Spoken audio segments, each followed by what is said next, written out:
start. Okay. Yes, so hello again. Good morning, good afternoon. Welcome to our sixth webinar session for the Africa Teachers webinar series. And we're very happy to have with us so many interesting speakers from across Africa and beyond. So this is the sixth session and also the last session for the second unit for CESA. Before we go any further, just a few housekeeping things. Interpretation is available on your screen. And choose the language you prefer, or it might be in the more or plus sign on the bottom right of your screen. And recordings and PowerPoint will be made available shortly after the webinar sessions, and I'll send out email once these resources become available to you. And lastly, please don't hesitate to put any comments or your questions in the chat or the Q&A box. So we do have a 30-minute Q&A session after the presentations where we'll have a very interactive discussion. Thank you. And now, without further ado, please let me welcome Dr. Quentin Walden to give the welcoming remarks. Quentin, the floor is yours. Thank you, Camelia. Welcome, everybody. I'm assuming that quite a few of you have been in our previous webinars, so you know how this works. I mean, for this week, I'm especially happy with the speakers we have. I mean, I know all of them. They're all really great speakers, so I think we are going to learn a lot. I should mention that this monthly webinar series is available to all. So if you want to ask your friends or your colleagues if they are interested, you can send them the registration link on IGBA's website. There are 4 main sponsors apart from UNESCO IGBA. These are the Global Partnership for Education KICS program together with IDRC, the European Union Regional Teacher Initiative for Africa, AFTRA, the Africa Federation for Teaching Regulatory Authorities, and we have Professor Steve, who will do the opening keynote today. And then finally, the African Union. So it's a joint effort. One thing I should mention for the African Union, if some of you do not know that, the African Union is organizing a major conference, which is called PACTED. That's the Pan-African Conference on Teacher Education. That will be on October 1st to October 3rd. And if you Google African Union PACTED, you will find a registration link in case you would like to participate. And my understanding is that it is feasible to participate in person and to participate online. This is really going to be a major event for all things related to teachers in Africa very soon. One other thing I should mention, and if you are part of our mailing list for the webinars, if you have registered, you should have received what we call a knowledge kit after the first 3 webinars. This included summaries of the presentations by the speakers at the first 3 webinars, as well as a range of resources related to the topic of the first 3 webinars, which was continuous professional development for teachers. This series, the second series of 3 webinars, is a link with the new Continental Education Strategy for Africa, approved earlier this year by the African Union. And we had one seminar for each of the 3 objectives related to teachers in the new CESA. This last one is about leadership. And we are going to produce, again, a knowledge kit. If you have materials that you think we should include in the education knowledge platform for Africa, available on IGBA's website and in the knowledge kit that we will produce soon after this webinar, the 3rd, on issues related to teachers and broadly education in Africa, since we linked this to CESA, please do mention this in the chat, and Camelia and others will follow up. You will also receive an email, so you should be able to send that by email. The last thing I wanted to mention is that leadership is extremely important. I think we all know that.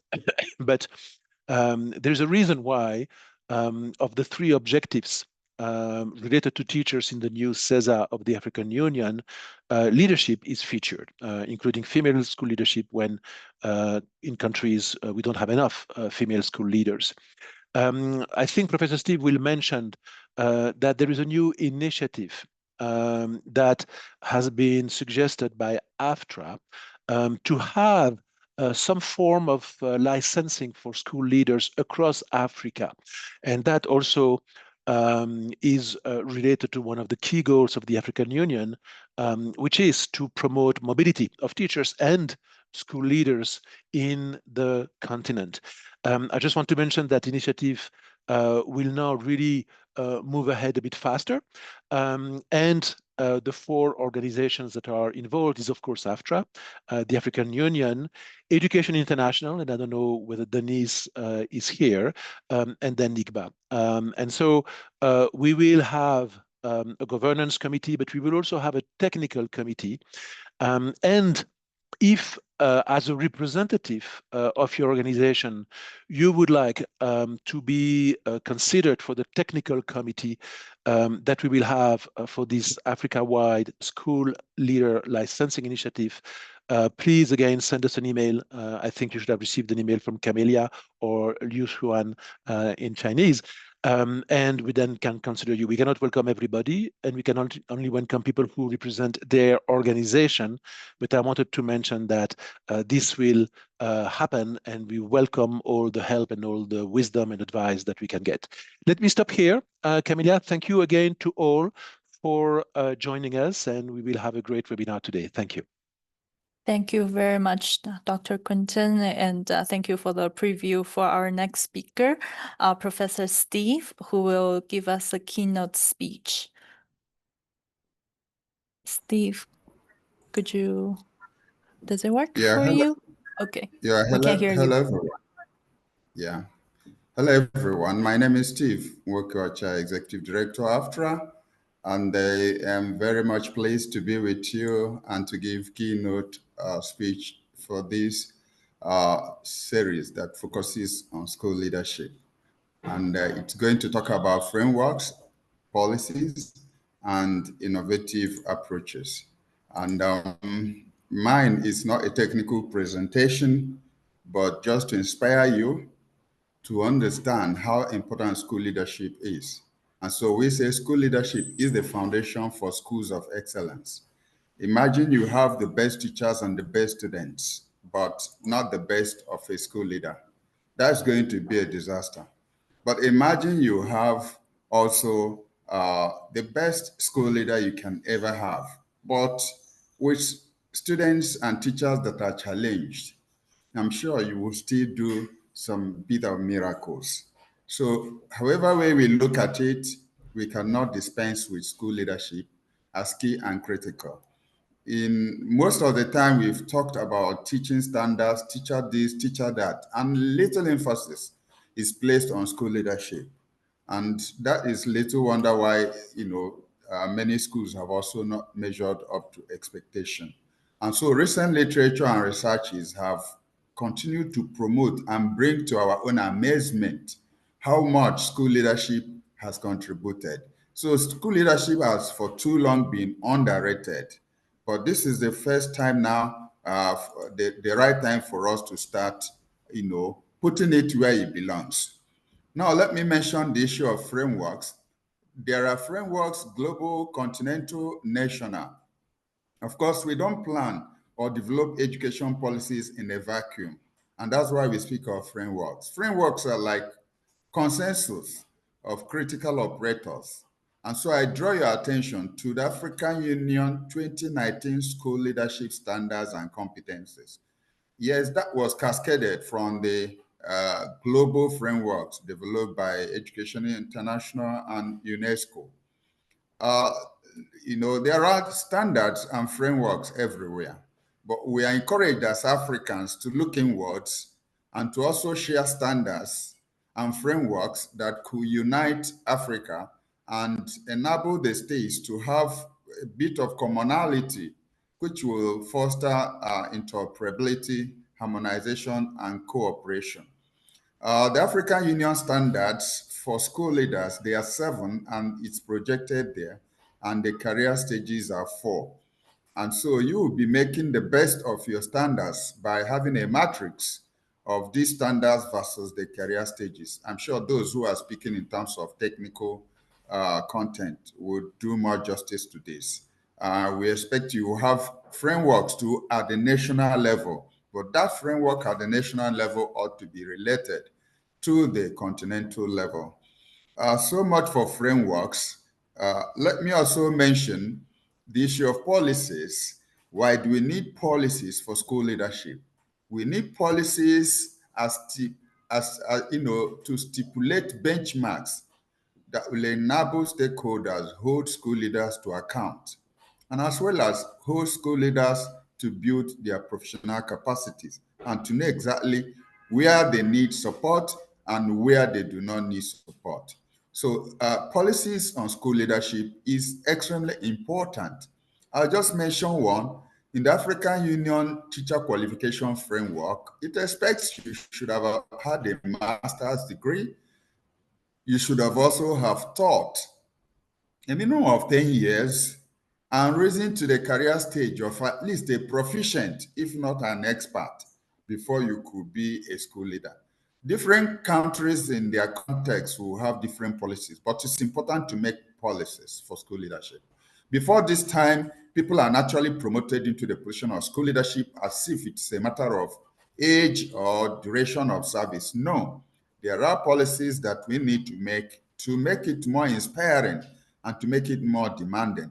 I also know the teacher qualification framework, the Continental framework, also requires school leaders this time to have postgraduate qualification in school leadership and management. Because when you are sent to the level of leadership, it's no longer a matter of being able to teach your subject, but a matter of leading a whole school. Now, so much for policies, and let me go to the last one, which has to do with innovations. Now, there are a number of innovations that are in the continent, and we do hope that these presentations will bring them to the fore. One is the one being planned by AFTRA, which we call the Continental School Leadership Licensure. It has a governance structure that, embodies or, works together with the continental bodies like UNESCO. IGBA is in the governance body, African Union is there, and of course, Education International. And AFTRA is a body of ministries of education and national teaching councils. So you will find out that it has a very solid governance structure that goes from the continental top partners to national governments, particularly ministries of education and teaching regulatory authorities. This governance structure has started the groundwork, particularly more thanks to UNESCO IGBA. UNESCO IGBA has taken steps to start developing the courses. The exam and licensure will be based on African Union frameworks, and it will not replace licensures at the national level, but creates an international parallel licensure so that a school leader could be proud to say, I have a continental and international licensure, as well as a national licensure. And the prestige of this licensure would determine who would scramble for it.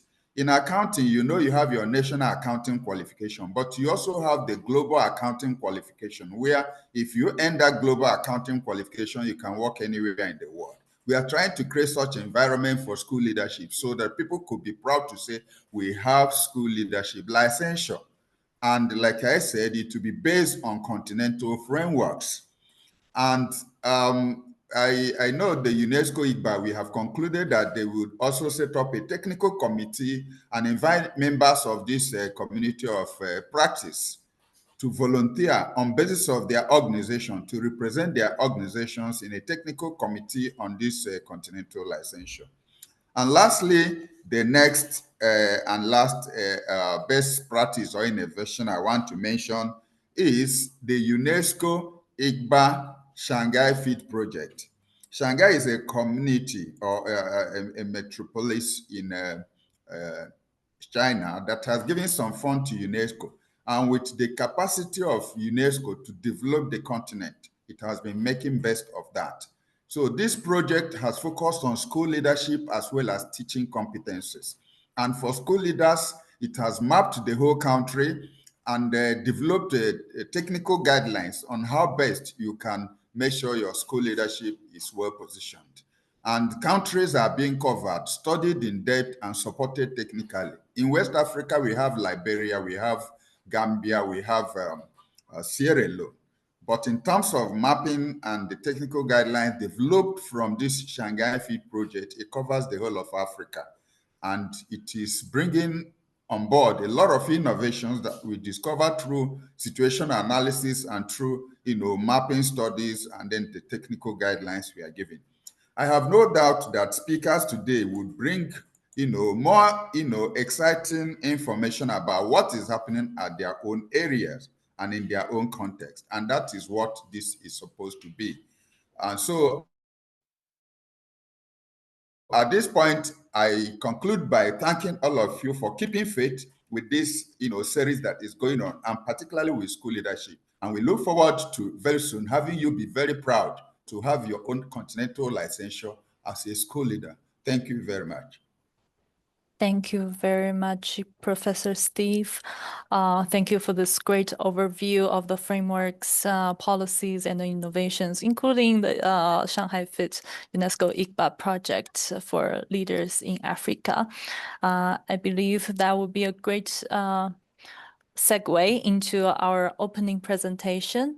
Please allow me to welcome Dr. Manos Antoninis from UNESCO, from the headquarters of UNESCO, as the director of as a Global Education Monitoring Report. Yes, Manos, the floor is yours, and you may share your screen. Let me stop. Thank you, Camelia. Thank you so much for the invitation to IGBA and its partners under the GIGS project for this kind of invitation.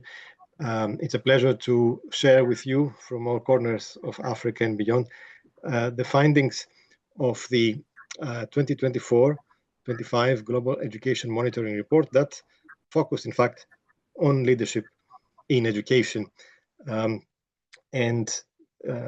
Leadership, I don't need to emphasize its importance, but it's important to remember that education faces major challenges all over the world. And for that, we do need strong leaders. But who are the leaders in education? And I think this is an important perspective of the last Global Education Monitoring Report that was published about 9 months ago. We, of course, consider first and foremost, and that's going to be my focus today, the school level leaders, the school principals and their teams, consisting of vice principals and teacher leaders in formal or non-formal positions, but also the members of the community, parents and students, who can also play a leadership role, as I will explain later on. We also covered system level leaders. That means civil servants at the local level, but also at the central level, who are working to implement ambitious education reforms. And of course, in the course of the exercise of their duties, they can also go the extra step that will make the big difference. But we also have a whole chapter on political leadership, because that's linked to how leadership was defined in this report. It was defined as a process of social influence, whereby leaders help maximize the efforts of other people to work towards the achievement of a goal. But how such a goal is formulated is very much a political process. And when we say political, we meant not only ministers and parliamentarians with decision-making authorities, but also other people, interest groups in particular, with a stake in education, student, union, and business leaders, but also people who provide the guidance, give a horizon, give a perspective to the future of education in the country. That's primarily intellectuals, academics, researchers, sometimes also international organizations where I stand from, but also those who hold governments to account for commitments they make and help ensure a continued focus. And that's civil society and the media in particular. Now, the report acknowledges, and there's a very voluminous debate and literature on leadership, especially in business and politics. It acknowledges that there are multiple leadership styles. But it is also very important to not just focus on those exceptional individuals and their exceptional qualities or outstanding qualities that we tend to think of when we talk about leaders, because that's not enough of a guidance for governments to plan a better education system. So the report focuses on processes. What can governments do to encourage and nurture different groups of people with good leadership potential, who might have realized that or not, to pursue such careers? Now, what we mean by leadership and how have we interpreted that in the report? Well, we identified 4 essential leadership dimensions that need to be nurtured. The first is a clarity of vision. Leaders need to inspire, need to have a clear understanding of where they want their team to move towards, especially at the school level. We also need them, and that's the major transition that has happened in recent years, to focus on the ultimate outcomes, and that is an outcome related to better learning. Now, that is very important because historically, leaders have been linked with administration and management. Now, of course, a good manager is potentially a very good leader, but there is a distinction as to where the focus is, and somehow focus on day-to-day management and administration may not be sufficient to achieve the broader outcomes that we all expect. The third is the need to foster collaboration, and I will elaborate that later in the presentation. And the fourth is the need to develop people. Of course, school leaders in particular develop the students, but they also need to develop the teams they work with and see how they can progress. That's often a dimension that is missing. Now, why does this all matter? Well, it is very difficult to really evaluate the role of good leaders, partly because of the differences in which leadership is exercised, and partly because there are so many outcomes that can be assessed against the quality of leadership. But there is a common statistic that has been based on research in North America, where there's plenty of data on learning outcomes, which shows that better leaders are essentially the second most important input in improving learning. They have been associated with more than a quarter of the difference that can happen. Now, that doesn't happen by magic. It happens because, as multiple studies show, good leaders are linked to improved teaching practices in the classroom. So let me go straight to the recommendations of this report and a few statistics from the world and from Africa in particular. The first recommendation is the need to trust and empower school leaders. Of course, leaders operate under multiple contexts, some with very little room for maneuver, and we expect leaders to work under all those circumstances. But literature shows that the influence of leaders is greater when they are trusted to use their skills. Nevertheless, many countries don't provide such autonomy.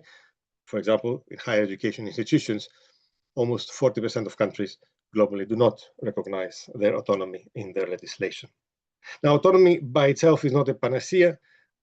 It has to be accompanied by clear roles, by adequate, timely, predictable, and equitable resources, but also at the same time by accountability for the use of resources. When you have autonomy, you need to be able to account. But this has to be quite gentle and thoughtful and set against feasible outcomes, because there has been also the tendency in richer countries to set accountability standards very high and adds a lot to stress and burnout.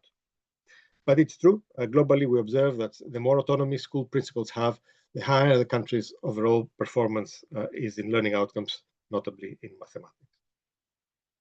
Now, the second recommendation consists of 3 parts, and it is all about things that Steve mentioned earlier in his presentation. It's about professionalization. He mentioned clearly that there has been a tendency to simply promote school leaders from the teaching positions kind of as a matter of natural progression. And yet it's really important to select school leaders carefully based on open, competitive, and inclusive processes. And yet barely half of countries in Africa apply open, competitive recruitment in primary and secondary education.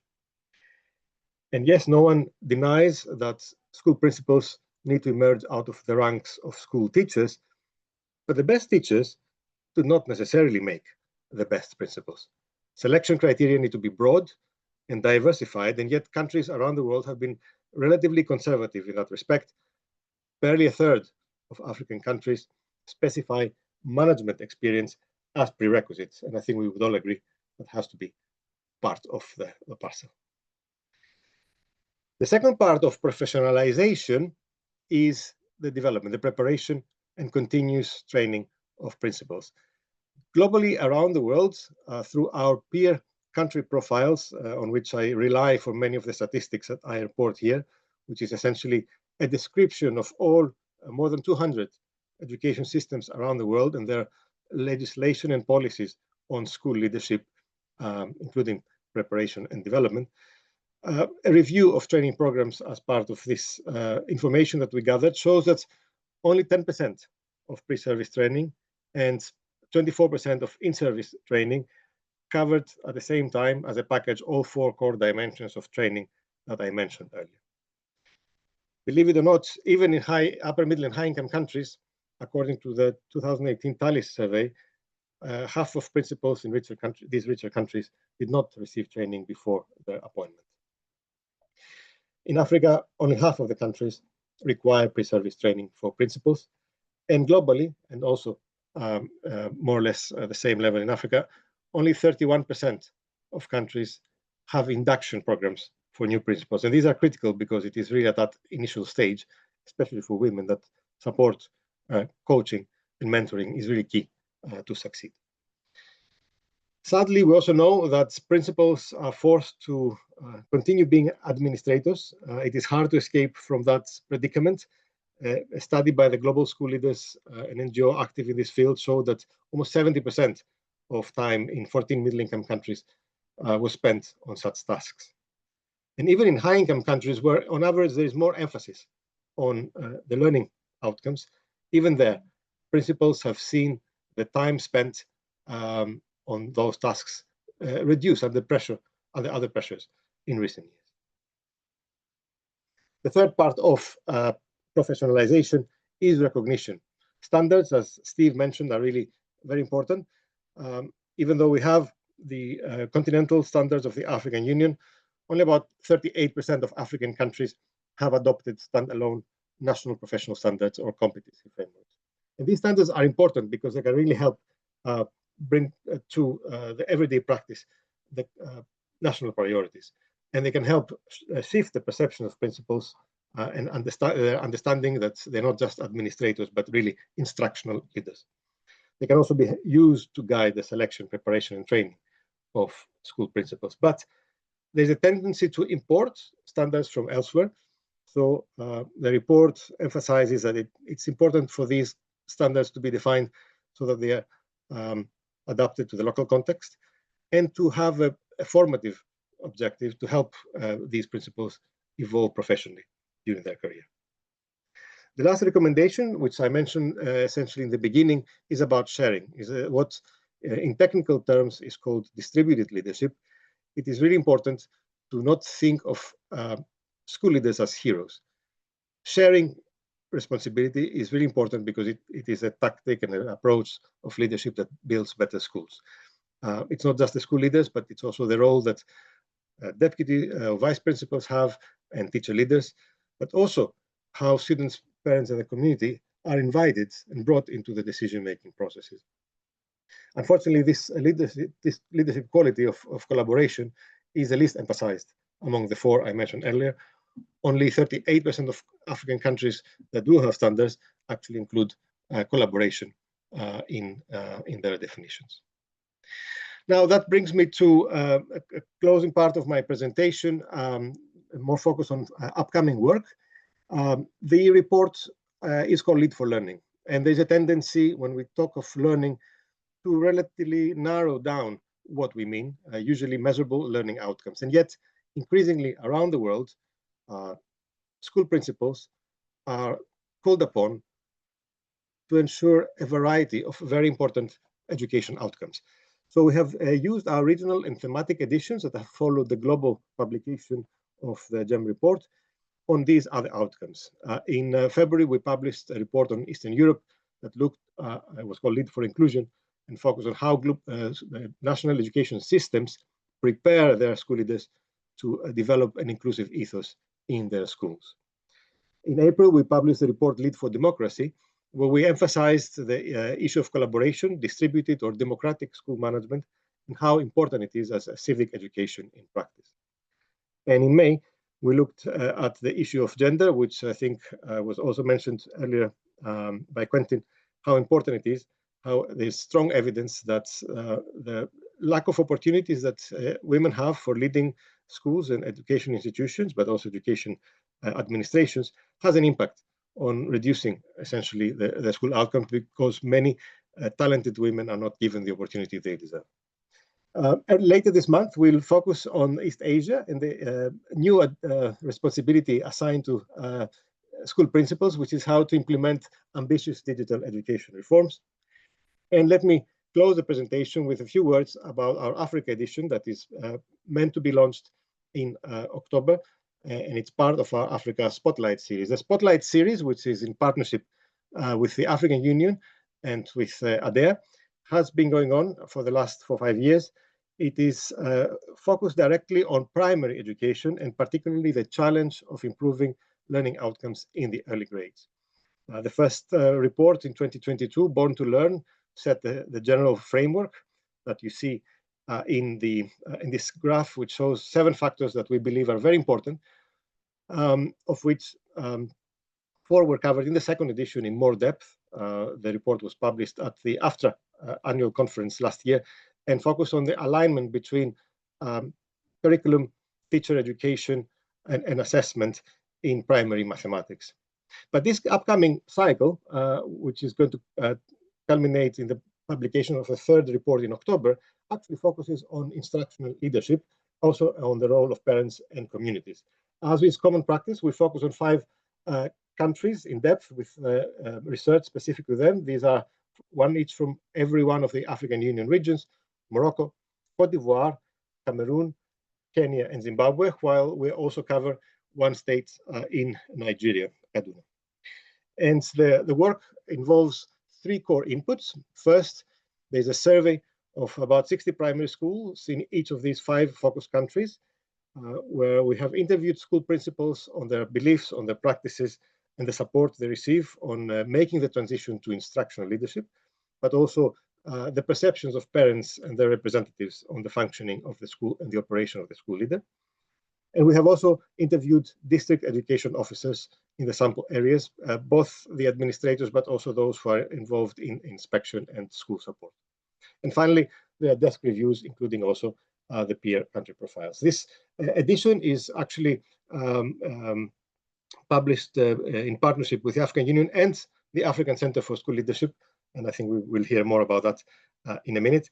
The key question, and I'm leaving you here with this, is how do school and system leaders perceive their role as instructional leaders rather than just as administrators, and how are they supported by the governments to fulfill this role?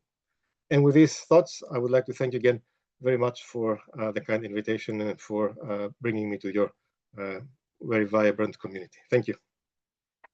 Thank you very much, Manos. I think you have given us a very comprehensive view of the school leadership all over the world, but also with the Africa Spotlight. I'm really excited for that. And also, I believe from the webinar 2 webinars ago, when we talked about CESA, we were discussing a little bit about the impact of female leadership in school for student learning. So I think our audience here is more than happy to explore that as well. Just a reminder, I already saw a lot of questions in the chat. If you have any comments or questions, feel free to drop that in the chat, and we'll have Q&A session after all the presentations. Now, without further ado, please join me in welcoming Ms. Risper Mumpe to present to us the INCREASE program in Kenya. Ms. Risper, the floor is yours. Thank you. Thank you so much. Good afternoon. My name is Risper Mumbe. I am an education advisor. I work at VVOB Kenya, and I am glad that I will be presenting a case study of our program in Kenya, INCREASE, which is an acronym implementing national curriculum reforms through app-based learning for school leaders in secondary education. And VVOB believes in quality education, and VVOB partners with governments and institutions around the world just to strengthen education systems with a clear focus on equity and quality in today's digital age, guided by SDG 4 and VVOB's 2030 Learning Unlimited strategy. This work aligns with what the Africa Center for School Leadership is doing, which is a Pan-African initiative operating under a coalition of partners committed to promoting effective school leadership across the continent. And it has been piloted in Rwanda, Kenya, and Ghana, and brings together different partners that offer professional development services, policy and research, advice on effective school leadership. And VVOB is one of the coordinating partners for the African Center for School Leadership. The INCREASE program, as we go now into the case study, is implemented in Kenya in partnership with the Ministry of Education and the Kenya Education Management Institute, and it's focusing on supporting school leaders through an app-based blended learning trajectory. The program main objective is to strengthen instructional leadership and equip school leaders with the skills to drive effective implementation of the Kenya curriculum reforms. So Kenya is undergoing curriculum reforms that is demanding strong instructional leadership, and some gaps existed in leadership capacity to deliver school-based continuous professional development. And as I had alluded earlier, the innovation behind the case study in Kenya and the INCREASE program is a blended short course that we call the Effective School Leadership for Junior School that is currently under pilot in the country. Next. So in regards to the INCREASE program, a training needs assessment was conducted in 2022 to inform the basis of the blended learning approach and the learning trajectory.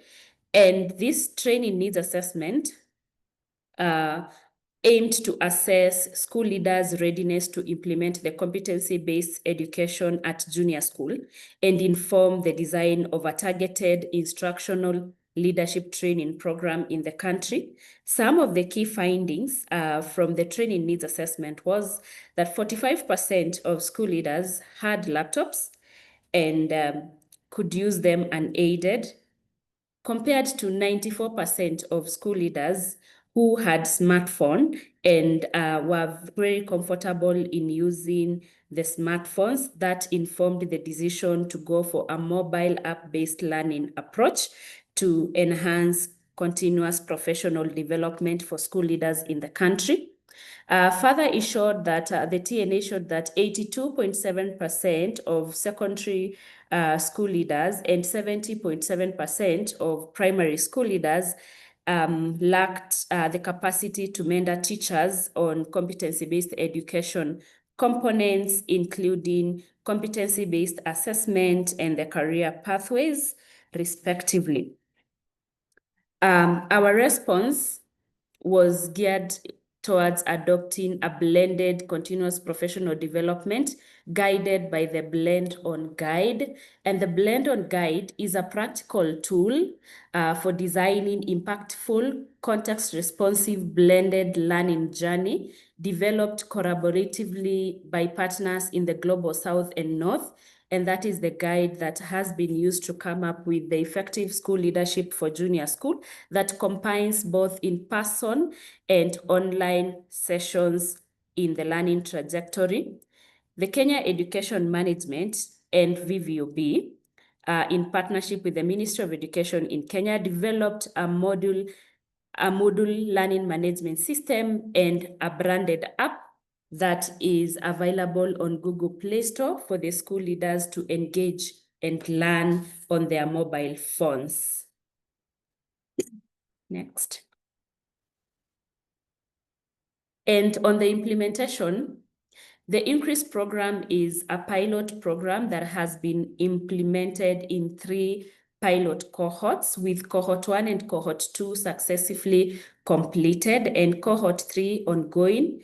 And this focused on key areas of capacity building, continuous capacity building of the subject matter experts and the ICT technical team from the Kenya Education Management to continuously support the school leaders during the learning journey, and a collaborative content development approach based on different stakeholders from the Ministry of Education in Kenya. And the app-based learning has an offline capacity that can download offline content and can be used by school leaders from areas or regions with low internet connectivity. And having said that, the pilot targeted 21 counties out of 47 counties in Kenya, drawn from the 8 regions in the country that represent the different economic stratas within Kenya. And on the impact and the lessons learned from implementing the Increase program, one is these are preliminary results from a qualitative study on school leaders' continuous professional development, contribution to teacher efficacy, and one is stronger school leadership. That means improved planning and improved pedagogical support to the teachers in the school. The other one is improved school culture that touched on greater collaboration among teachers, communities, and the stakeholders within the school society, and scalable continuous professional development model. The blended approach is anchored in local system and offers a practical model for scaling either nationally or within the continent. And we can talk about digital skills development next, whereby the embedded ICT components that have been used have enhanced school leaders' digital proficiency and boosting their confidence in terms of tech-supported interventions and school management skills. Data-driven insights, whereby using the data generated from the learning management system, we are able to track engagement, measure the learning outcomes, and continuously refine the content and our facilitation models within the CPD delivery model. And the other one is continuous improvement, providing the ongoing support and real-time feedback enhances learner engagement and continuously improves the school leaders' learning experience within the learning journey. In linkage to what we have done, the innovation behind app-based learning and the just released CESA Continental Education Strategy for Africa, We link to various aspects that have been highlighted in the strategy document, one which is empowering school leaders to transform schools, basically by equipping the school leaders with the right skills and the confidence they need to lead the institutions inclusively, learner-centered, and drive a positive change within the communities and ensure that the learners in Kenya are able to acquire the 21st century skills that are required. Number 2, on equity and inclusion in continuous professional development access. So the Kemi mobile learning app with the offline capabilities has expanded access to continuous professional development to a large number of school leaders within the country in remote and low connectivity areas. And number 3, pioneering digital innovation in education. The app-based learning demonstrates how technology can bring gaps and bring quality school leadership to Kenya and across the continent. And lastly, building systems that last, working on scalable programs that can be scaled and can be rooted in national policy and local partnership. INCREASE has laid a foundation for sustainable African-led transformation in school leadership. Next. And lastly, on the way forward or what next for our innovation, the INCREASE program has shown us that blended, locally anchored school leadership professional development is not only possible, but it is essential from the research and the feedback that has been received from the school leaders who have participated in the 3 pilot cohort programs. And our next step is to scale what works. The INCREASE program has been piloted in 3 cohorts using different blended learning modality. We are looking forward to scaling what works, deepening cross-country collaboration, and investing in digital ecosystems that can empower the school leaders to drive sustainable change within the education community in Kenya. And finally, I leave you with a quote that says, "Together, we can shape a future where every African learner is guided by inspired, equipped, and connected school leaders." Thank you very much. Thank you very much, Risper. Thank you for showing us all the details about this program, how to make it very successful. And now we're going to move from East Africa to West Africa. We're going to hear from Mr. Momodu from the Gambia. And as Professor Steve has mentioned, ICBA has a project called Shanghai Fit, and one of the implementation countries is the Gambia. So please now join me in welcoming Momodu to talk about the school leadership programs in the Gambia. Momodu? Hello, good morning. Hello, yes, Camila, can you hear me? Yes. Do you have any presentation? Are you going to share your screen? Or Well, I want to talk through the total points I did do research. okay. But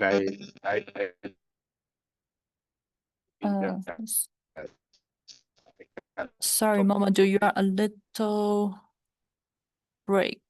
It was okay. Hello. Yes, I can hear you now. Yes, please go ahead.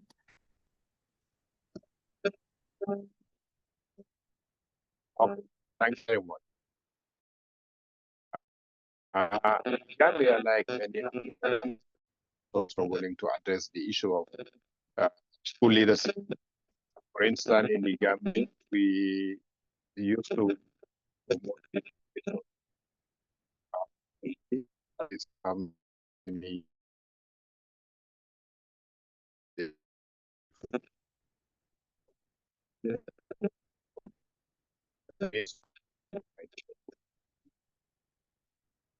so that would be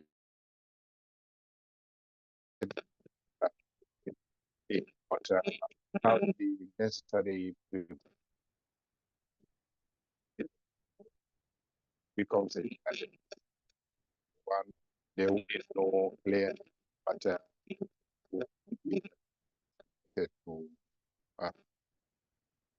to concentrate that. Sorry, Also, sorry, Mr. Jen. May I ask all the audience to turn off your camera so we can save some bandwidth and hopefully the audio will be smooth.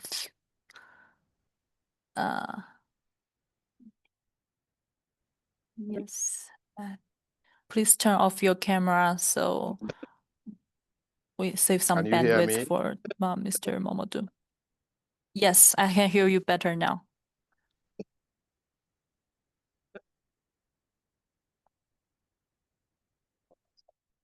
Can you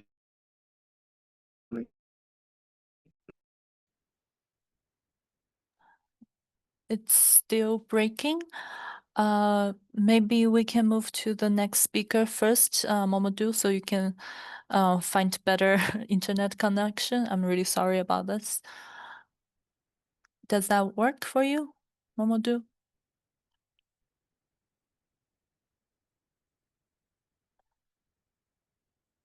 We would really love to hear from you, but if there's any... Hello? Hi, Oh, can you hear me Momodu, now?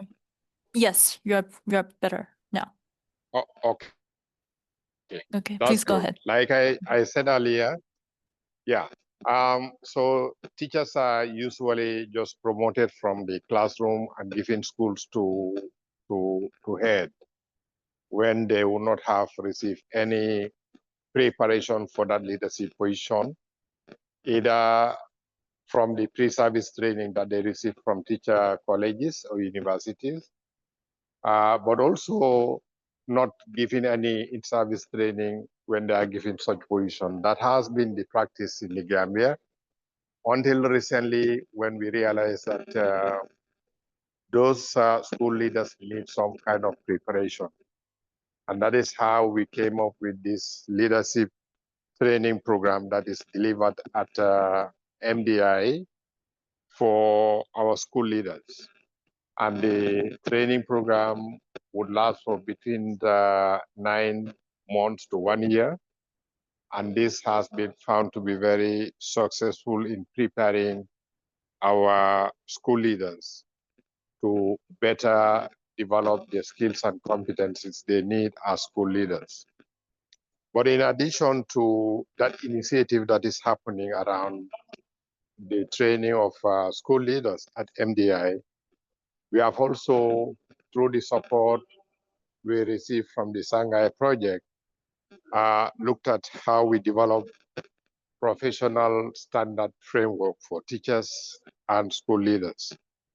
And in July this year, we have been able to finalize that framework, which now looks at domain and standards for teachers, which are the classroom teachers. That would include professional knowledge and understanding, professional skills and practice, professional values, attributes and commitment, professional partnership, and professional leadership. And that is for the classroom teachers. And the domains and standard for school leadership will include developing self and others, leading professional knowledge, practice, and conduct, managing resources of the school, promoting school improvement, innovation, and change, generating resources internally and ensuring accountability, supporting learners' enrollment and participation, engaging and working with the community. But apart from that, we also have in the framework career stages. For the first time in the Gambia, we are now looking at career stages for school leaders as well as classroom teachers, so that now we can now categorize these teachers or leaders into this group. The beginner stage and the proficient and the expert level, as well as distinguished leaders or distinguished teachers when they actually serve a number of years with some CPD credit that they earn through some of the CPD program they attend, as well as initiatives that they are able to put in place as part of their work, so that we look at that as part of the criteria for promoting them from one level or one stage to another. Again, because of the reforms and the innovations around this, we are now reviewing our acts. The 2018 Act, Education Act, has already given us the authority to establish a professional standard board for teachers, which will now give us the starting point to look at how we establish either a teacher council or teacher service commission. We have recently inaugurated the board, selected board members of that professional standard board, and we are currently looking at how we develop a teacher act, so that in an event we establish the council or the teacher service commission, we already have legality or regulation to look at how we run the service or the teachers council. We are also beginning to review the draft of the human resource policy. We had a draft, but it's urgent that we review that policy, as well as develop a policy for teachers, so that we'll have clear direction on recruitment, promotion, placement, etc. So these are all innovations that are happening around the same time that we are now looking at reforming our curriculum to competency-based curriculum. But then it are competent teachers, motivated teachers, well-trained teachers. But also you need a very well-trained school leader to be able to give direction, or also to be able to support the implementation of competency-based curriculum in the Gambia. I thought I needed to share this information about what we're doing in terms of councils for teachers, also study policy that will help that reform. Also to share that in Gambia we are doing this regular leadership training of teachers as a mop-up to the challenge we had in terms of not getting a very clear policy pass on proper selection of school leaders, preparation of school leaders for implementation. We were moving from the classroom and give leadership position, so they needed to be given some kind of training for that position. Thank you very much for your time and attention. Thank you very much, Mr. Momodu. And yeah, all the frameworks you mentioned and the trainings you mentioned in the Gambia are of very high interest of our participants. And I hope that we can gather those readily available materials and be shared through the knowledge kits that we mentioned earlier. Now let's move to the Francophone part of Africa, where we have Monsieur Alexandre Dango from Burkina Faso, who is a school leader, to give us the really on-the-ground experience as a school leader in Burkina Faso. Monsieur Alexandre, vous êtes là? Monsieur Alexandre?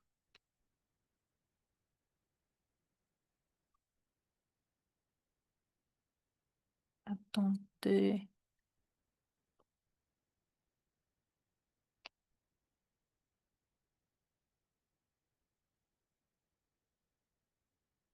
Oui. Monsieur Alexandre? Allô? Allô, oui. Allô? Vous m'entendez? Yes. Oui, oui. Allô? Oui, monsieur Ok. Alexandre. Oui. Ben, bonjour. Et je m'excuse pour ce petit souci technique.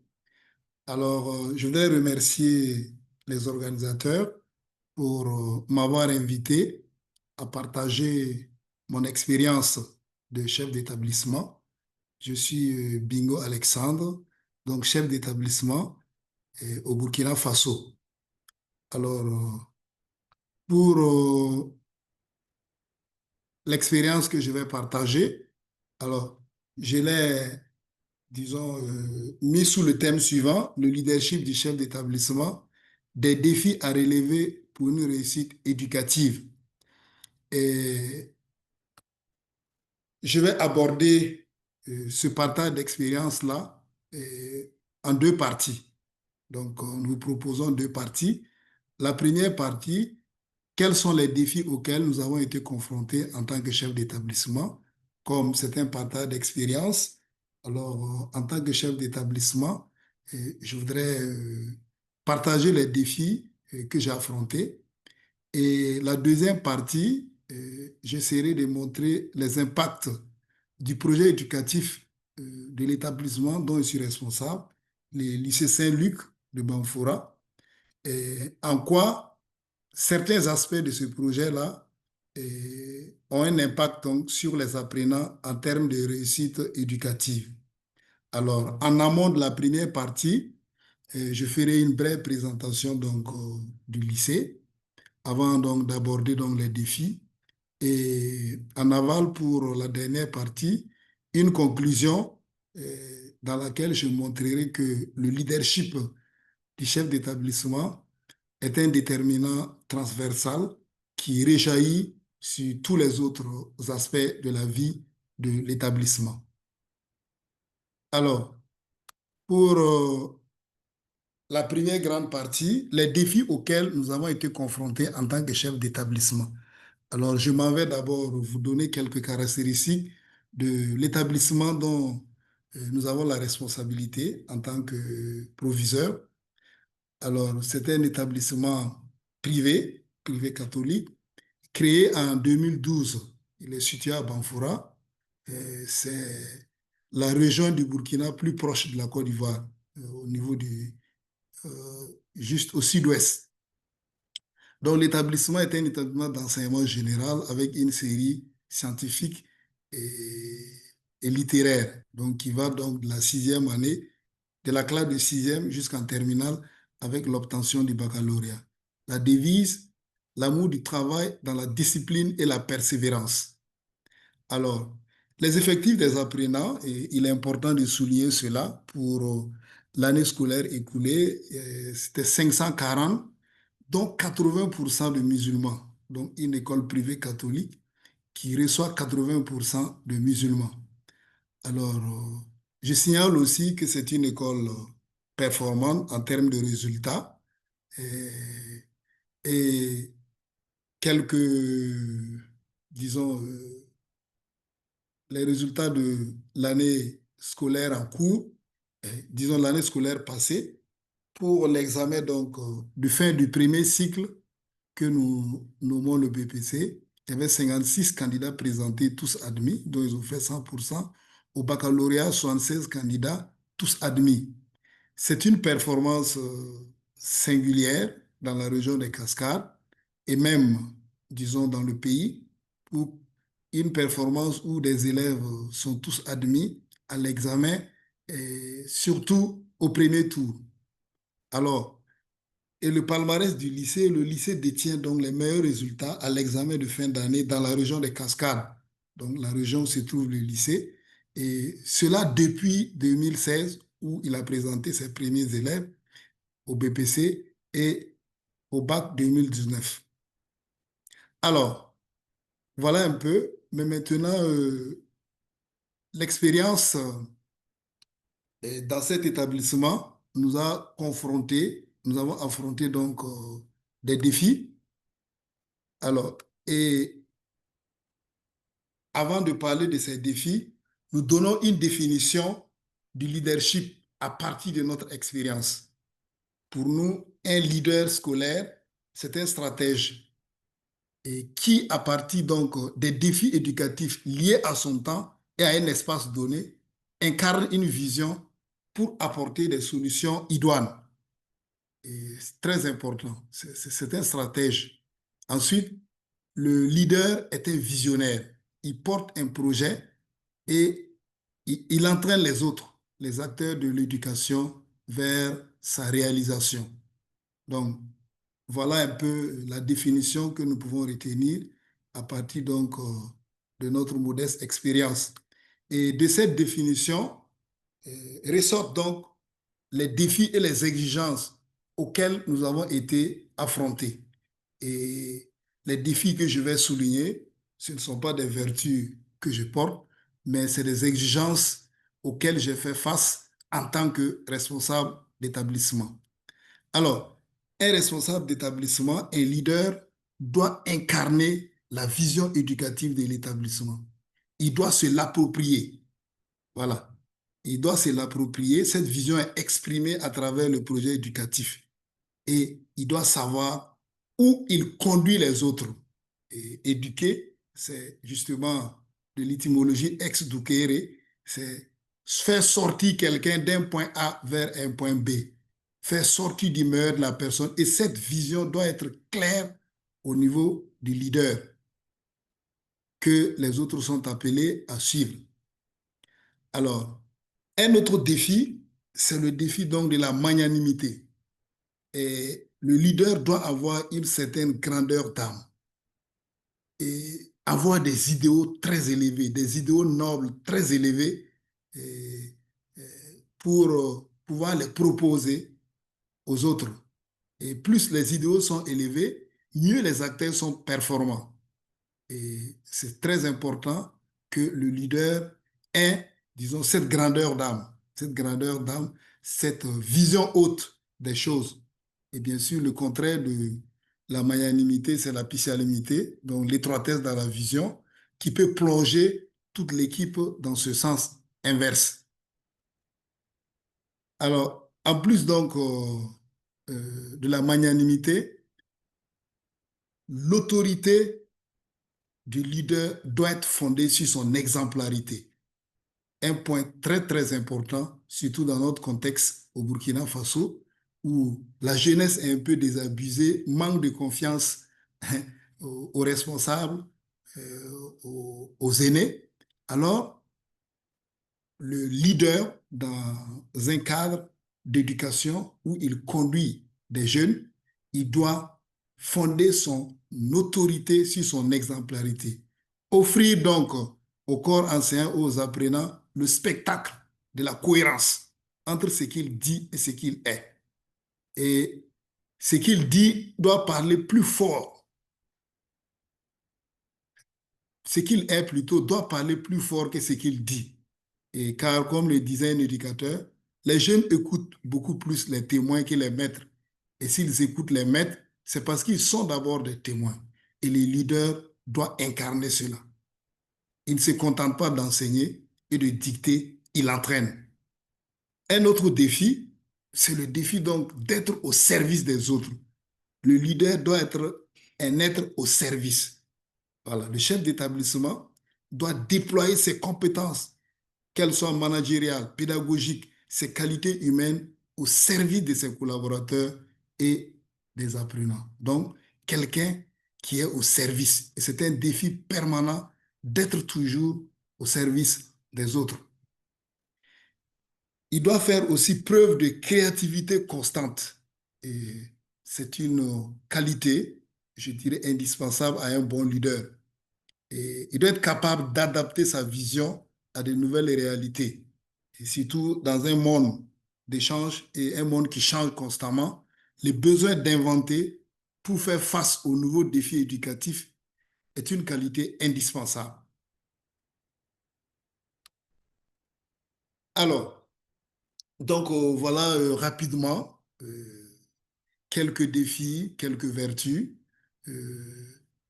que doit avoir porter un leader pour pouvoir entraîner les autres dans la vision qu'il incarne lui-même. Alors, je voudrais, pour la deuxième partie, après donc le partage de ces exigences du leader, vous donner quelques impacts du projet éducatif de Saint-Luc sur les apprenants. Donc, le projet éducatif de l'établissement où nous sommes responsables. Et je partirai de quelques aspects spécifiques du projet et montrer en quoi cela a des impacts appréciables sur la vie des apprenants. Alors, il y a un climat scolaire apaisé dans l'acceptation de l'autre dans sa foi. Dans le projet éducatif du lycée Saint-Luc, nous mettons l'accent sur l'ouverture à la foi des autres à travers la découverte des autres religions et des autres cultures. Cela est très important. Convoquer la foi dans le domaine de l'éducation.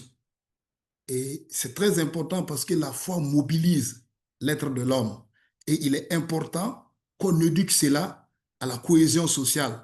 Et nous avons un cours spécifique où on parle de cela, on parle des autres religions, on découvre les autres religions, les dimensions sociales dans la construction de la paix.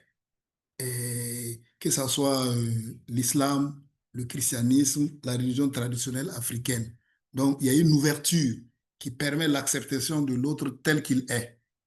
Euh, Au niveau du lycée Saint-Luc aussi, il y a un aspect du projet éducatif qui a un impact positif en termes donc d'entraide mutuelle et de coopération. Dans le projet éducatif, nous avons mobilisé le référentiel culturel de la famille pour organiser les élèves, non pas en groupe, mais en famille. Le groupe est anonyme. La famille, c'est l'entraide, c'est la solidarité. Alors, une famille dans le lycée, donc chaque classe est divisée en familles. Et dans une classe, une famille est constituée d'élèves d'élèves qui forment donc une entité. Et le père de famille et la mère de famille, ce sont des élèves à haut potentiel intellectuel et qui aident les autres qui sont leurs enfants. Et c'est plutôt 3, 4, 5, 6, pas plus donc de 6 dans la même famille. Et les enfants sont des élèves plutôt moyens et un peu faibles. Et cette organisation a permis justement de casser l'esprit de coopération pour mettre en place, casser l'esprit plutôt de concurrence pour mettre en place la coopération et donner une ambiance d'entraide. Et au niveau du lycée, nous avons institué la Fraternité Day, un jour où il n'y a pas cours, où les familles se retrouvent pour vivre ensemble, pour fêter. Ils célèbrent les anniversaires ensemble. Et lorsqu'il y a des événements aussi malheureux, heureux, dans les familles biologiques, ce sont justement ces familles, je dirais, pédagogiques qui représentent l'établissement. Donc, c'est, disons donc, une trouvaille qui fait ses preuves en termes vraiment de climat scolaire, de coopération. Voilà. Et cela a beaucoup aidé justement à booster, donc à installer un bon climat scolaire au niveau de l'établissement. Alors, un aspect donc du projet Saint-Luc, du projet donc de l'établissement Saint-Luc, c'est la culture de l'excellence et de la performance. Et nous avons institué un rituel de passage éducatif dénommé la cérémonie de la transmission de la flamme de l'excellence. Alors, chaque année, donc juste en début d'année, il y a un jour qui est dédié à la fête de l'excellence, où la promotion, disons les promotions donc, qui ont passé l'examen, passent la flamme aux promotions suivantes. Et cela s'est fait au cours d'une cérémonie où il y a une flamme, une grosse bougie qu'on allume qui symbolise justement la réussite collective. Et la promotion sortante remet cette flamme-là à la promotion donc, qui entre. Et justement, en la remettant, c'est le défi de la réussite qu'on passe donc de génération en génération.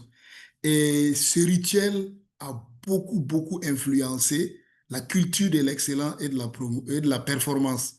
Chaque promotion vient avec un défi à relever. Et depuis, disons, 10 ans, ce défi est maintenu et relevé chaque année en termes de réussite, en termes de performance scolaire. Nous voulons ajouter aussi que dans l'établissement, nous avons des apprenants qui ont des idéaux élevés et qui rêvent grand. Et cela grâce à l'institution du cours de développement personnel basé sur les principes du leadership vertueux de Alexandre Havard, un Français d'origine russe, qui justement a mis en place donc, disons, ces principes-là qui poussent les jeunes à rêver grand. Donc, apprendre donc aux apprenants à être des leaders avec des idéaux de vie élevés, à rêver grand. Et cela a instauré justement une culture donc de l'excellence, de la performance. Alors, donc, voilà rapidement ce que j'avais donc à proposer. Et justement, nous voyons quelques témoignages des lauréats de cette année qui disent ce qu'ils ont pu donc acquérir au sein de l'établissement en termes d'influence du projet sur leur vie. Et en écoutant cela, on sent bien que le leadership donc, qui est mené au sein de l'établissement a un impact, a eu un impact, je dirais, très important sur leur vie. Alors, pour terminer, je dirais que le leadership du chef d'établissement est un déterminant transversal de la performance scolaire. Donc, si on a un bon leader dans un établissement, cela module tous les autres déterminants de la réussite scolaire, que ce soit l'effet donc classe, l'effet enseignant, l'effet établissement ou même le statut socio-économique. Le leadership du chef d'établissement peut permettre donc à tous ces déterminants-là de concourir donc à l'éveil, de concourir donc à la performance. Et je termine en disant que, sans me tromper, que derrière chaque établissement performant, il y a un leader qui active les leviers de la réussite éducative. Je vous remercie pour votre aimable attention. Merci beaucoup, Monsieur Alexandre. Thank you very much. I'm going to switch to English now. And thank you very much, Mr. Alexandre, for your presentation. It is very well summarized how to make a school successful as a school leader. And as I was reading the testimonies from students, I was really moved by how you've been nurturing the place. So now we're going to head into the Q&A session. And before that, we're going to post the satisfaction survey in the chat for you to answer and to give us more suggestions as we would like to improve the series as well. So now I'm going to hand over to Marianne, my colleague, to lead the Q&A session. Please, Marianne. Thank you so much, Camilla. And thank you to the outstanding speakers. We've had so many good questions coming in because you have so much knowledge to share today. I'm going to ask some questions in the order of the program agenda, beginning with the first speakers and ending with the last speakers. Again, if you're speaking French or Portuguese, you can get the translation below on the options. So the first question I'd like to ask is to Dr. Steve Nokecha. Dr. Steve, are you still with us?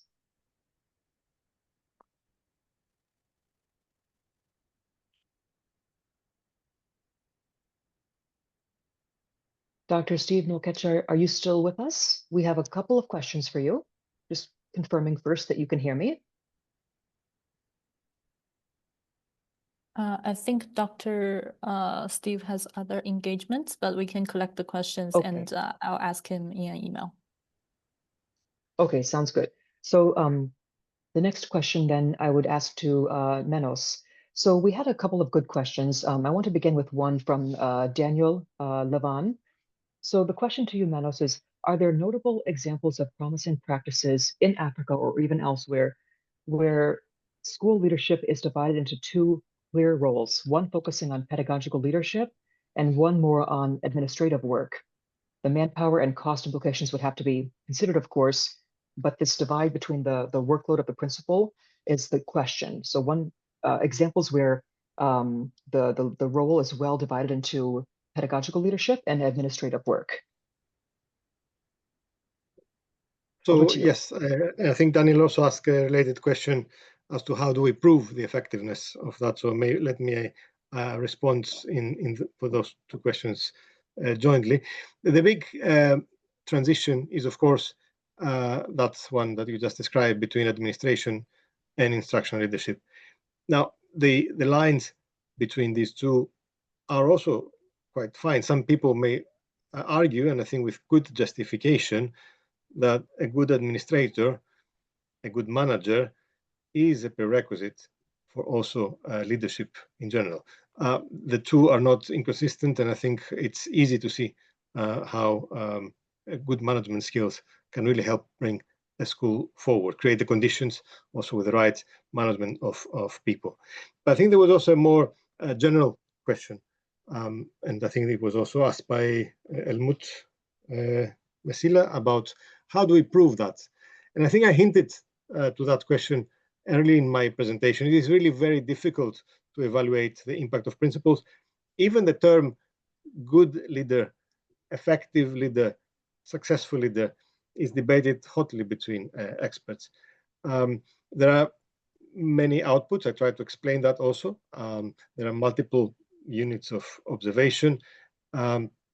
And I think we also need to recognize that the impact takes time to seep through a school, an education institution, a local education authority.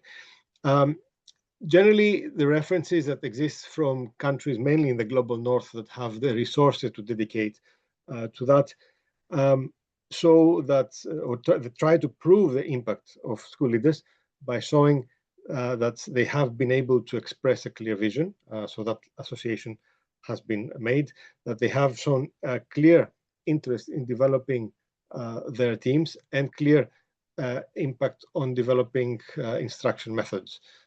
So these are really important measurable things. Let's not forget, of course, as I mentioned, that there are so many different styles of leadership, and inevitably research has tried to narrow down to issues that look measurable, fairly observable. For example, if a school leader has promoted, has taken good care of developing or guiding the teachers to a program of professional development, or there has been also a link between the emphasis that school leaders place on monitoring, observing teachers in the classroom and giving feedback.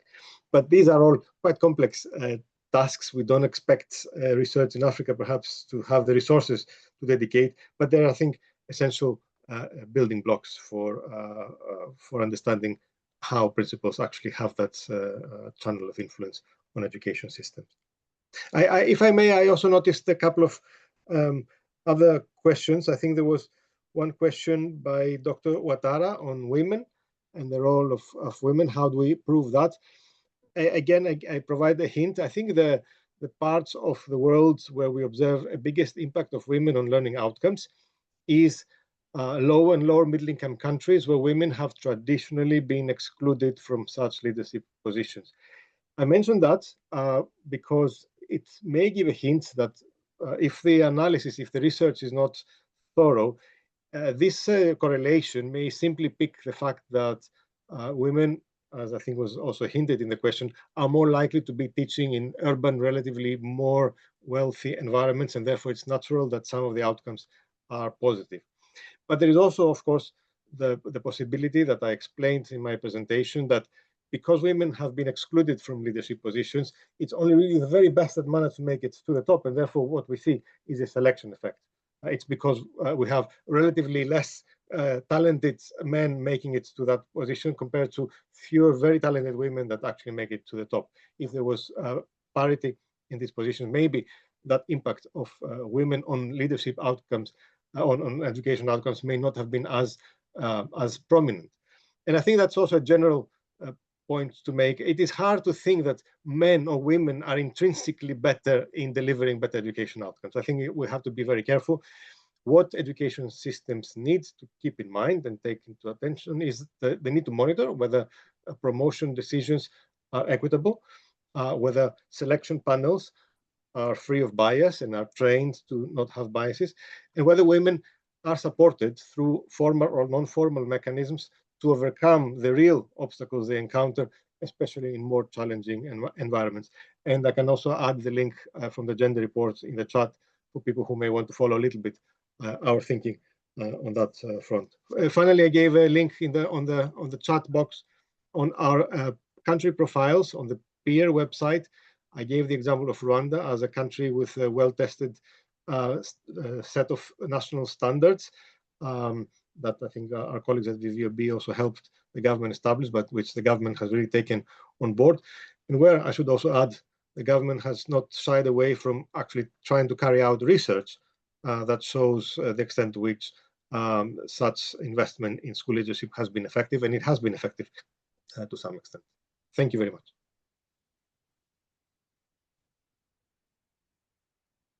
Thank you, Manos, for your response. And I'm glad you brought up the female leadership question. I was going to ask that one next. I think that you've given a really interesting response to that one. I'd like to turn now to some of the speakers from our countries. So Risper, are you able to hear me? Ms. Risper, we'll have a question for you, and maybe for Yes, I VVOB am. as well. Okay, great. So there are two questions for you. I'm going to ask them together, even though they're different questions.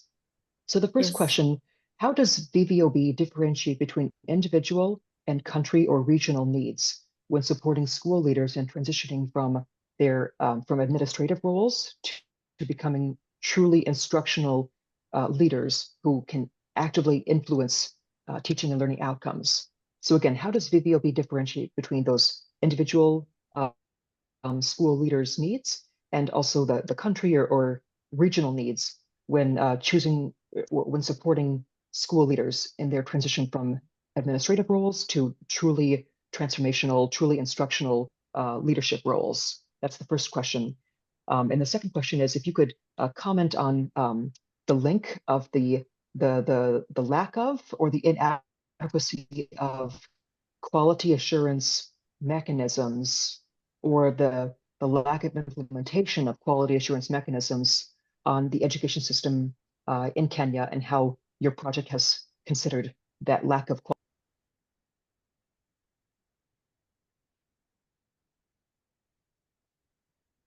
Okay, thank you so much for that question. I will start and pick the first question with how does VVOB differentiate between individual and country or regional needs when supporting school leaders in transitioning from administrative roles to becoming true instructional leaders who actively influence teaching and learning outcomes? To differentiate between the individual and country or county or regional needs, VVOB Kenya began by conducting a comprehensive training needs assessment across the 8 regions in the country and the target 21 counties that represented the different economic and social stratas within Kenya, including also the diverse geographic context. So this allowed us to capture both the personal capacity gaps of school leaders, and the TNA also showed the number of school leaders who are comfortable in working with their mobile phone devices, working with laptops, lack of or low internet connectivities in some of the regions in the country. limited confidence in the competency-based education curriculum designs and assessment, and the regional disparities that were experienced in accessing the CPD opportunities for school leaders, and also the digital infrastructure that is very diverse within the country. We have also taken consideration in working with different stakeholders within the Ministry of Education, with the Kenya Education Management Institute being the lead implementing partner that is mandated to provide training, research, and consultancy in education management for improved service delivery in the education sector. The implementing partner came as diverse subject matter experts that train and mentor school leaders and educators within the country, ranging from all the stakeholders in the education sector. Our approach has been guided by the Blend on Guide, which promotes context-responsive blended learning. And this is the reason why in our course, we have an offline capability that school leaders from regions where there is low internet connectivity can download the content and read on their own during their time, during their free time, fueled by the self-paced learning modality, whereby school leaders are not limited by the time that they are supposed to be learning, and they have their own free time and they can utilize it to learn. The Effective School Leadership for Junior School course has been developed with personalized engagement, and we are conducting both face-to-face sessions, traveling to the different counties within the target intervention of the counties, and working with the school leaders face-to-face and continuously supporting them online, engaging on online synchronous sessions through platforms like Zoom, and supporting them where they are stuck during the learning journey. So this has really given VVOB Kenya an opportunity to experience different regions in the country, different counties in the country, and capturing great lessons learned on how to scale the interventions based on the specific context that are being experienced in the country. Just to give an example, we have counties in the country with low internet connectivity, and we have counties in the country where we have 90% Muslim dominated. So we have to take note of their day of worship. We have other regions in the country where we have the Adventist dominated, and we also have to take note of their day of worship and other different interventions, ranging from digital infrastructure availability, internet connectivity, social economic activities that are being engaged in different counties. And that has given us lessons learned on how then to scale a modality that works best in the different contexts in the country. The other question, I lost you a bit, and I got that, how then do we link the quality assurance mechanism within the education sector in Kenya? Going back to the Kenya Education Management Institute that has subject matter experts, diverse with different specialization, and that work within across the whole country in Kenya. This has assured working in counties seamlessly and effectively through multi-stakeholder engagement, working together with the Ministry of Education, the county directors of education that are situated within the different counties to support and enhance quality assurance mechanism for the school leaders for the course, involvement in multi-stakeholder content development has also given us a chance to enhance quality assurance by the fact that different stakeholders within the Ministry of Education are brought together to look at the content, develop modules, and test them for before being deployed to the school leaders. Thank you. Thank you, Risper, so much for that, for your different responses to those different questions. I see that the clock is ticking, but we still have some good questions to get to. Could we shift to our speakers in the Gambia and in Burkina Faso? So I would like to ask a question. Maybe you could both comment on this, maybe from the perspective, Mr. Mamadou from the ministry, and maybe Alexandra, the perspective of your school. So the question is about how to support school leaders. The question was in French. The question says that school leaders or principals must do many jobs. They must teach, they must ensure that his or her teachers also are doing their jobs properly, and the principals must also assist with the entire functioning of the school. So this is a heavy workload for school leaders and principals. How can countries and how can programs or even schools better support school leaders with this very heavy workload? So Mr. Mamadou Jen, maybe you could answer, and also Monsieur Alexandre, maybe you could answer from the perspective of your school as well. So Mr. Mamadou, would you like to go first from the perspective of the ministry?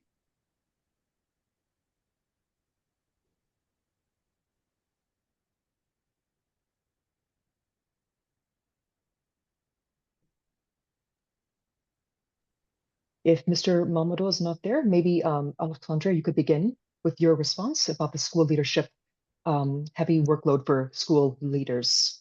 Over to you.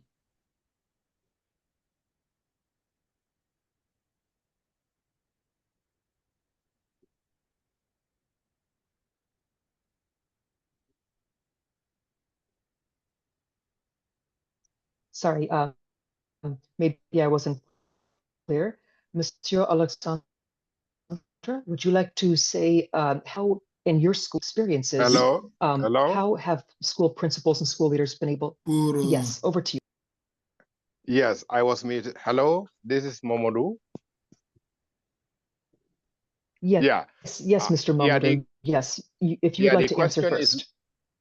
Yeah, I can go first. I know the work of the school leaders, as we expect, is a lot of challenges, looking at how they support teaching and learning, how they support student welfare, but also teacher welfare.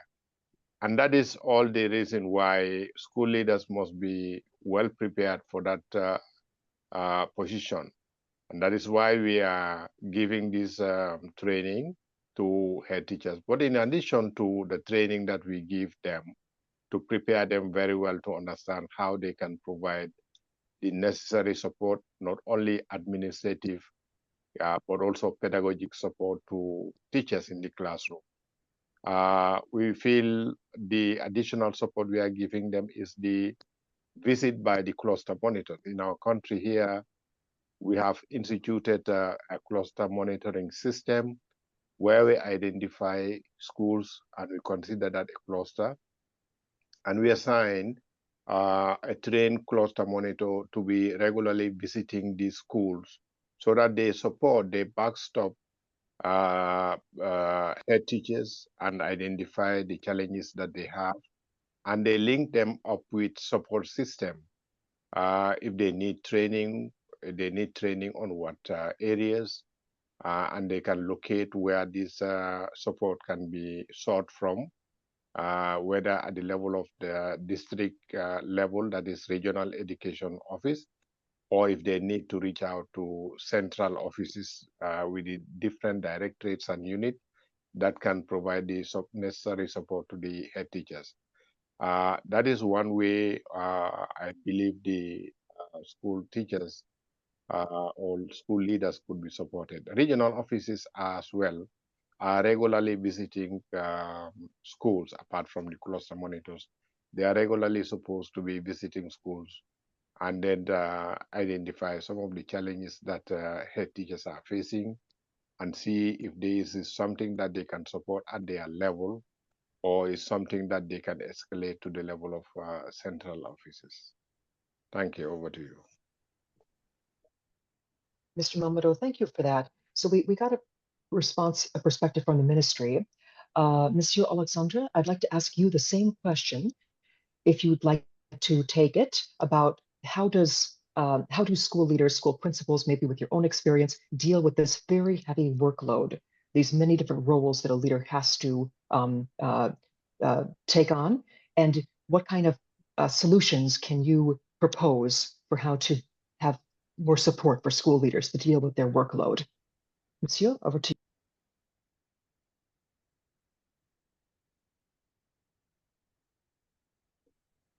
Merci bien pour la question. De mon expérience, il faut dire que être responsable, c'est vraiment un lourd fardeau, comme vous l'avez dit, où il y a beaucoup de choses à faire à la fois. Et c'est l'animation générale de la vie de l'établissement. Cela demande beaucoup de compétences, beaucoup de vertus. Voilà. Au-delà de la compétence, il y a des vertus même qu'il faut avoir. Et j'ai parlé de la disponibilité et être un être pour les autres. Je pense que ça, c'est important. Et moi, j'aborde le problème au-delà même de la formation. Il y a des vertus initiales qu'il faut avoir. N'importe qui ne devient pas chef d'établissement. Ce n'est pas par une nomination seulement.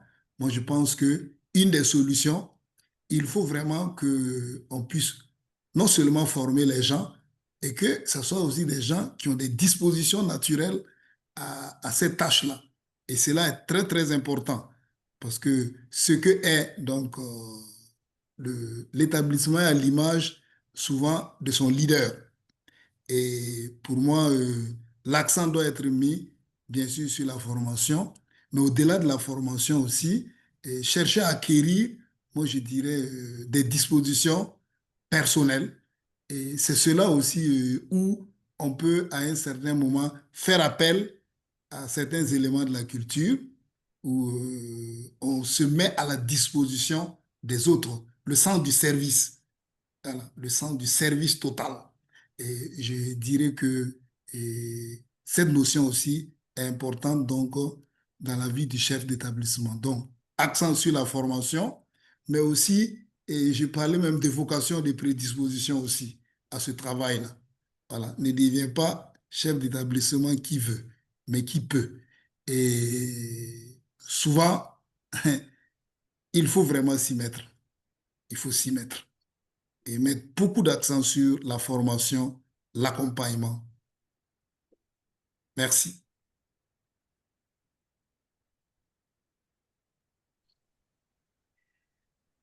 Merci beaucoup. Thank you for your wonderful response, Monsieur Alexandre.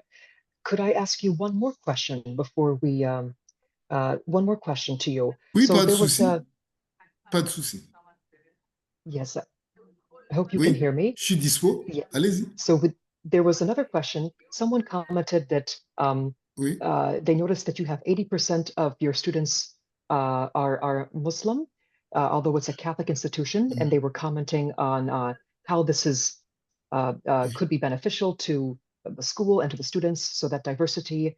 And maybe with that in mind, could you comment on how your school has been so effective and so attractive to parents, to students, and how you've been able to deal with the highly centralized education system in French-speaking countries, perhaps like Burkina Faso. So maybe that question about the quality of your school, how you've been able to achieve your quality and become attractive to students and to parents, despite having to work with challenges at the national level in your country, such as the highly centralized education system and any challenges in your context. Monsieur, over to you. OK. Et avant de répondre à cette question, je voudrais compléter la première question et en donnant une petite expérience. Et moi, j'ai personnellement suivi donc le principe du leadership vertueux. C'est un principe très riche et j'aimerais, pour ceux qui le veulent, et même ceux qui nous écoutent, d'essayer d'aller découvrir cette théorie-là. C'est très formateur et ça pousse à se convertir soi-même et à porter les valeurs qu'on veut transmettre. Voilà, donc je passe maintenant à la question qui m'est posée actuellement. Alors, la différence confessionnelle est une opportunité pour nous d'éducation. Et l'école catholique, dans son projet éducatif, s'adresse à tout homme et à tout l'homme. Tout homme, l'homme dans ses multiples dimensions, morale, intellectuelle, spirituelle, et à tous les hommes, sans différence. Donc, nous transmettons des valeurs humaines. Nous transmettons des valeurs humaines et la différence des religions est une opportunité pour nous d'éduquer les apprenants à l'ouverture à la religion de l'autre et mieux à la culture. Et nous avons des instruments pédagogiques. Le premier instrument, c'est le cours d'instruction religieuse, où on parle de l'islam, on parle du christianisme, on parle des religions traditionnelles africaines. Alors, on ne parle pas de ces cours-là, disons, pour convertir quelqu'un. C'est pour expliquer aux gens comment la religion peut être au service de la cohésion sociale. L'objectif principal, c'est cela. Donc, cela n'est pas un souci pour nous dans notre école et nous n'avons jamais eu un problème de conflit lié à la religion. Donc, c'est une opportunité pour nous d'éduquer les apprenants donc, à la fois au service de la cohésion sociale. Et justement, ça va au contre-courant de certaines conceptions de la laïcité qui, en fait, ne veut pas qu'on amène sur le domaine éducatif la foi, alors que la foi mobilise l'être humain. Il faut éduquer l'apprenant dans sa pratique pour que sa foi soit au service de la cohésion sociale. Je pense que c'est cette vision qui fait vraiment l'unanimité et qui fait en sorte que nous nous respectons tels que nous sommes. Donc, une école catholique n'est pas une école confessionnelle. On ne cherche pas à convertir des gens, on cherche à partager les valeurs humaines. Et les valeurs humaines, elles sont communes à tout le monde. Donc, je résume en disant que l'aspect spécifique du projet éducatif de Saint-Louis, c'est justement d'avoir ce courage-là d'amener la question de la religion sur le champ éducatif, puisque c'est une question qui mobilise l'être humain. Donc, il faut éduquer cela, mais pas pour, dans le sens d'apologie, pour convertir quelqu'un, mais dans le sens de montrer aux apprenants comment on peut vivre dans la tolérance religieuse, comment les valeurs religieuses peuvent permettre donc d'améliorer le vivre ensemble. Je pense que c'est cette perspective qui fait que il n'y a pas de souci et ne contredit pas vraiment les objectifs de l'enseignement catholique. Je vous remercie. J'ajoute autre chose, je suis un peu bavard, j'ajoute autre chose. Il y a aussi le cours d'africanité. Nous faisons un cours de culture africaine où nous découvrons chaque ethnie. Vous savez, par exemple, qu'au Burkina Faso, il y a une soixantaine d'ethnies. Il n'y a pas d'homogénéité, une soixantaine d'ethnies. Donc, qui sont des entités culturelles différentes. Et les élèves proviennent de ces différentes ethnies-là. Alors, nous avons un cours d'africanité où nous étudions le fonctionnement de ces différentes ethnies, les valeurs qui s'y trouvent. Ça permet de comprendre l'autre. Parce que beaucoup de conflits naissent donc dans l'ignorance de l'autre, dans le dialogue. Donc, ce cours nous ouvre justement à la connaissance de l'autre et dans sa culture, dans sa religion. Merci.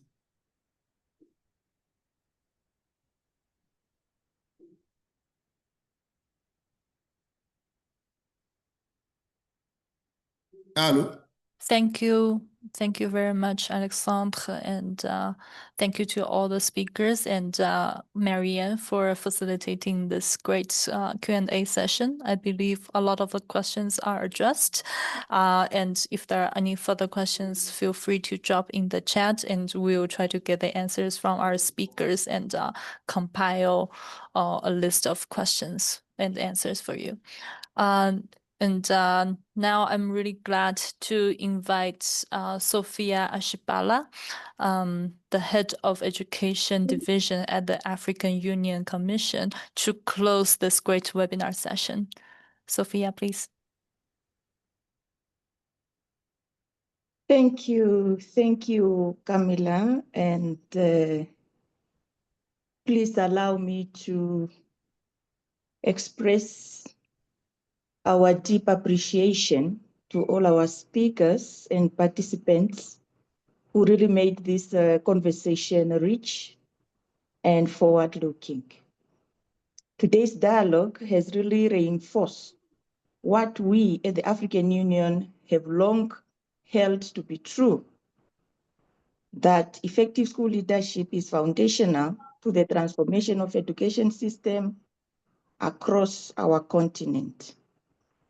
We have heard compelling reflections from strategic frameworks that has been highlighted to the inspiring country experience. These examples really illustrate the multi-faced role school leaders play, not only as administrators, but as instructional leaders, as community builders, and also as agents of change.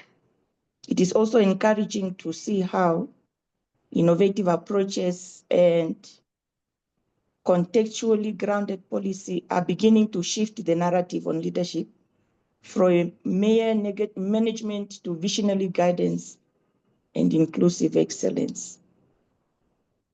In the context of our new continental education strategy for Africa, which is CESA, school leadership is a strategic pillar.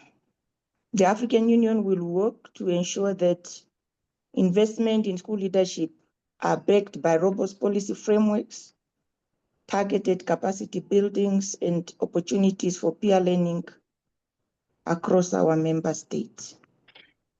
At the same time, we will also be inviting our member state to prioritize school leadership in their national education development plans by establishing clear standards and pathways for leadership training, by promoting gender-responsive leadership development, and we will also encourage them to integrate school leadership reforms into broader education system transformation agendas. The Commission will also continue to support platforms like this one, which are offering in collaboration, for example, this one with UNESCO ICBA and other valued partners that are enabling dialogue, learning, and shared accountability. We should all of us then leave this webinar with a renewed commitment to equip our school leaders with the tools, autonomy, and trust they need to nurture learning environment where every learner, teacher, and community can thrive. We should continue investing in the people who lead our schools, because better leadership leads to better learning. Let me thank each one of you for your commitment, and we look forward really to continuing this important work with you. Thank you very much. Thank you very much, Sophia. This has been a great session with you. And as you may know, that for people who have completed, this is the last session of the Unit 2. And for people who have completed the 3 sessions for Unit 2, will receive a certificate of participation.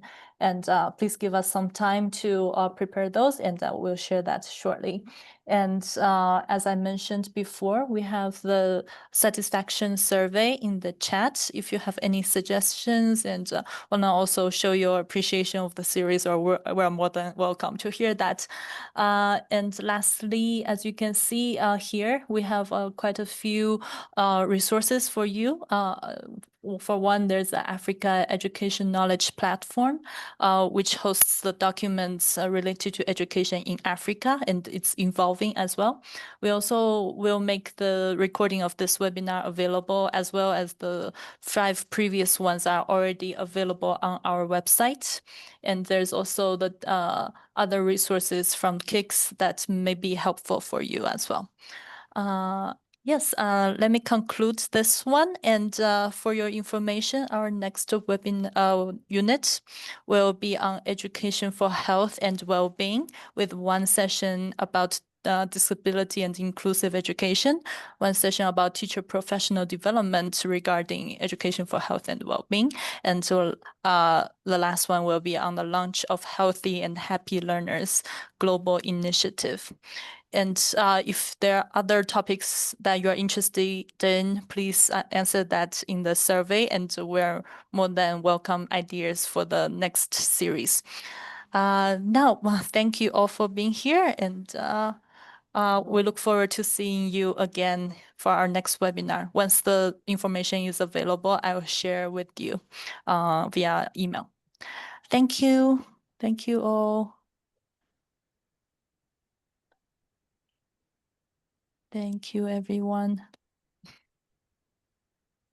Thank you very much, and bye. Thank you. Bye-bye. Thank you. Bye-bye. Bye-bye to everyone. Thank you so much. Thank you. Bye-bye, Thank you for everyone. joining. Thank you. Bye-bye.